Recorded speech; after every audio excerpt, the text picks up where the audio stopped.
नमस्कार दोस्तों, मैं चरणजीत सिंह राजस्थान अनूपगढ़ से। और आज के इस वीडियो में जो अपनी बात करने जा रहे हैं वो है CET exam. CET 12th level का एग्जाम जो आपको पता है 22, 23, 24 अक्टूबर को होने जा रहा है। 22, 23 और 24 अक्टूबर को ये एग्जाम होने जा रहा है और प्रस्तावित है एग्जाम। और इस एग्जाम का जो परीक्षा पैटर्न है उसके बारे में, एडमिट कार्ड की क्या स्थिति है, गृह जिले आवंटित हो रहे हैं या नहीं हो रहे, तमाम चर्चा अपने इस वीडियो में करेंगे। तो सबसे पहले मैं आपको बता दूं एग्जाम का परीक्षा पैटर्न क्या है।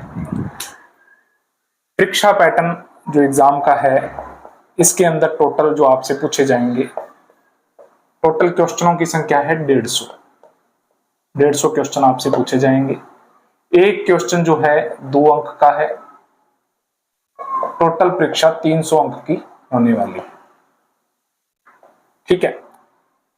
प्रत्येक क्वेश्चन जो एमसीक्यू टाइप क्वेश्चन होंगे, जिसके अंदर आपको प्रत्येक क्वेश्चन के अंदर जो A B C D E इस तरह 5 ऑप्शन मिलेंगे। 5वां ऑप्शन जो है ई, वो तभी आपको भरना है जब आप उस प्रश्न का उत्तर देना नहीं चाहते, मतलब जिस प्रश्न का आप उत्तर देना नहीं चाहते। ठीक है, ये तभी भरना है आपको। इस एग्जाम में एक सबसे बड़ी बात है, नेगेटिव मार्किंग नहीं है, नो नेगेटिव मार्किंग। ठीक है, नो नेगेटिव मार्क। इस एग्जाम में नेगेटिव मार्किंग नहीं है, तो ई भरने की जरूरत ही नहीं है आपको। ए बी सी डी इनमें से कोई भरो। अगर आपको प्रश्न आता है तो एक अलग बात है, लेकिन अगर आप तुक्का मार रहे हो तो तुक्का भी इसके अंदर मार सकते हो, क्योंकि आपसे गलत उत्तर देने पर कोई अंक नहीं काटा जाएगा। इस एग्जाम में जो नेगेटिव मार्किंग है वो नहीं है। आप कोई भी आंसर टिक कर सकते हैं, चाहे ए बी सी डी, कोई भी आंसर आप टिक करें।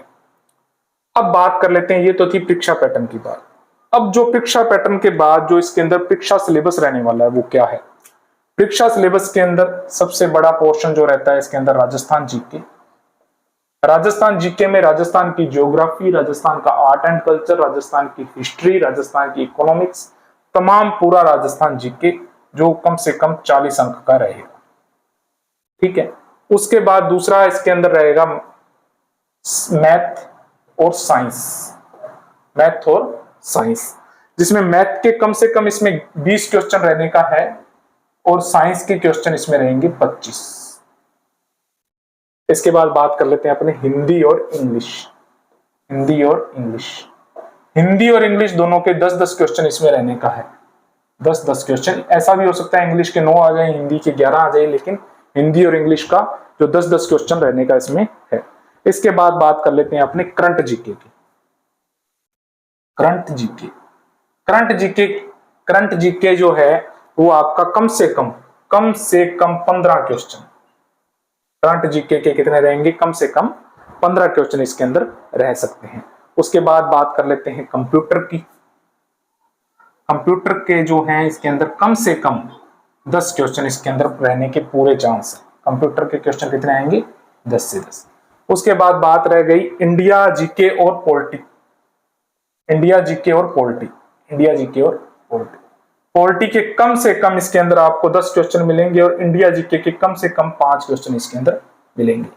1-2 जो क्वेश्चन है वो कम ज्यादा हो सकते हैं, 1-2 प्रश्न है जो ऊपर नीचे हो सकते हैं, लेकिन तमाम जो है परीक्षा का जो सिलेबस, जो मेथड परीक्षा में प्रश्न जो आने वाले हैं वो इसके आसपास ही रहेंगे। 1-2 प्रश्न जो है, जैसे मान लीजिए हिंदी में 9 आ गई तो इंग्लिश में 11 आ जाएंगे प्रश्न। ठीक है। इसी तरह साइंस में 22 से 25 प्रश्न देखने को मिलेंगे आपको। इसी तरह मैथ में जो आसपास है क्वेश्चन इसके आसपास ही रहेंगे।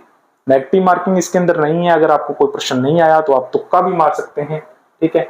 और तुक्का इतना भी मुझे नहीं लगता कि आप 10 प्रश्नों में तुक्का मारो तो आपके 4 सही ना हो, इतनी किस्मत मुझे आपकी खराब नहीं लगती। तो ये रहा परीक्षा पैटर्न जो मैंने आपको पूरा इसमें बता दिया। नेगेटिव मार्किंग इसके अंदर नहीं है।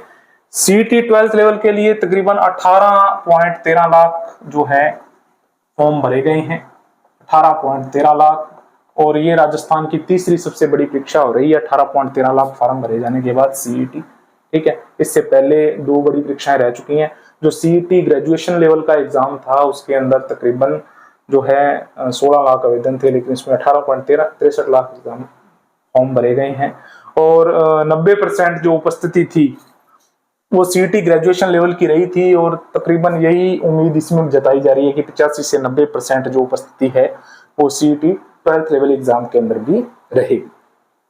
अब बात कर लेते हैं अपने एडमिट कार्ड की। तो एडमिट कार्ड जो है वो अभी जो जानकारी निकल के आ रही है कि एडमिट कार्ड परीक्षा से 3 दिन पहले आएंगे, परीक्षा से 3 दिन पहले। तो जो परीक्षा है आपकी 22, 23, 24 अक्टूबर को है, तो एडमिट कार्ड तकरीबन 18 या 19 अक्टूबर के आसपास जो है आएंगे। ठीक है, एडमिट कार्ड जो आपके एडमिट कार्ड आपको देखने को मिलेंगे 18 अक्टूबर के पास। ठीक है, अब इसके अंदर जो गृह जिला है उसकी बात कर लेते हैं। गृह जिला जो आवंटित करने का है वो सबसे पहले जो महिलाएं हैं उनको, और जो पीएच कैंडिडेट है, जो फिजिकल हैंडीकैप हैं उनको गृह जिला अलॉट करने, जो उनको गृह जिला ही मिलेगा।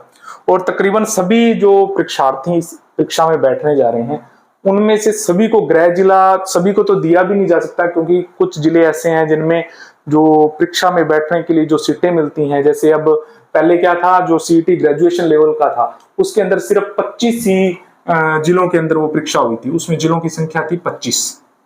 ठीक है, ये किसमें, ग्रेजुएशन लेवल में। ठीक है, अब क्या हुआ, 3 और बढ़ा दिए हैं इसमें +2 वाले में।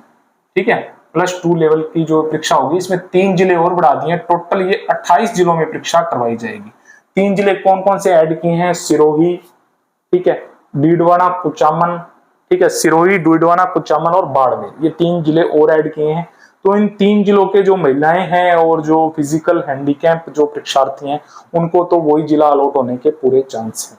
लेकिन अगर जिसको गृह जिला अलॉट नहीं होगा, तो आलोक राज जी ने बताया है, जो चेयरमैन है RMSSB के, उन्होंने अभी एक बयान दिया था, उसमें उन्होंने क्लियर किया है कि अगर गृह जिला नहीं मिलता तो पास का जिला है वो देने की पूरी कोशिश की जाएगी। ठीक है, 18.63 लाख जो अभ्यर्थी हैं उन्होंने इसमें फॉर्म भरा है। परीक्षा पैटर्न मैंने आपको बता दिया, और कुछ मुख्य बातें हैं वो मैं आपको बता दूं कि जो परीक्षा है, परीक्षा के अंदर जो न्यूनतम अंक आपको लेने हैं, न्यूनतम अंक वो आप सभी को पता है। अगर आप SC और ST हैं, SC और ST, तो आपको न्यूनतम अंक 40 लेने हैं, 40%, अंक नहीं है, या परसेंट की बात कर रहा हूं मैं, 40%, 35%। ठीक है, SC ST हैं तो आपको 35% लेने हैं। और अदर कैटेगरी, इनके अलावा जितने भी अदर्स हैं, जर्नल, OBC, EWS, उनको लेने हैं 40%। ठीक है, 40% जो है आपको मार्क्स इसके अंदर लेने हैं। 40% मार्क्स का मतलब है कि आपको जो 60 क्वेश्चन हैं मिनिमम सही करने पड़ेंगे, और इसके अंदर मिनिमम आपको 53 क्वेश्चन सही करने पड़ेंगे। कुल प्रश्न है 150, कुल प्रश्न है 150, नेगेटिव मार्किंग इसके अंदर नहीं है। अब पूरे 60 भी नहीं गए, आप पूरे 60 सोच लो कि पूरे 60 सही हो गए तो क्लियर हो गया, या पूरे 53 क्वेश्चन हो गए, SC ST क्लियर हो गया। पेपर जो है 3 दिन चलने वाला है, आपको पता है 22, 23 और 24 को, और इन 3 दिनों के अंदर पेपर प्रतिदिन 2 शिफ्टों के अंदर होगा, 6 शिफ्टें कम से कम एग्जाम की होंगी, और एग्जाम के अंदर नॉर्मलाइजेशन भी होगा। नॉर्मलाइजेशन की प्रक्रिया के अंदर जो एग्जाम जो नंबर आप लोगे, अगर आपने पूरे 60 क्वेश्चन सही किए हैं और नॉर्मलाइजेशन की वजह से अगर कुछ अंक आपके कम हो गए तो आप क्वालिफाई नहीं कर पाओगे। तो थोड़ा सा इसमें नॉर्मलाइजेशन का रहता है, क्योंकि जो एग्जाम है वो अलग अलग शिफ्ट में हो रहा है। तो ये सिर्फ एक मैं आपको थोड़ा बता रहा हूँ कि तकरीबन 65 क्वेश्चन तो सही करके है, इसके अंदर भी तकरीबन SC ST जो भी है वो 60 क्वेश्चन इसके अंदर सही करें। ठीक है, और ये कम से कम 65 से 70 क्वेश्चन सही करो, कि अगर आप नॉर्मलाइजेशन के अंदर भी आ जाओ तो आपको कोई दिक्कत नहीं होगी। CET 12th लेवल के अंदर बहुत बड़ी भर्तियां होंगी, वनपाल, वन रक्षक, ठीक है, राजस्थान पुलिस, इस तरह तमाम भर्तियां हैं जो 12-13 तरह की आपको पता है CET 12th लेवल के अंदर। तो ये एक इंपॉर्टेंट अपडेट थी परीक्षा पैटर्न से संबंधित, परीक्षा एडमिट कार्ड से संबंधित, जो मैंने आपको दे दी है। और अगर आपको ये वीडियो अच्छा लगा तो आप चैनल को जरूर सब्सक्राइब कीजिएगा, वीडियो को लाइक कीजिएगा। अगर आपका कोई प्रश्न है तो आप जरूर कमेंट करिएगा। मैं ऐसे ही इंफॉर्मेटिव वीडियो, सरकारी भर्तियों से संबंधित जो भी अपडेट होती है, छोटी बड़ी खबर आपको उपलब्ध करवाता हूं। आप इस चैनल को जरूर सब्सक्राइब कर लीजिए। Thank you for watching this video.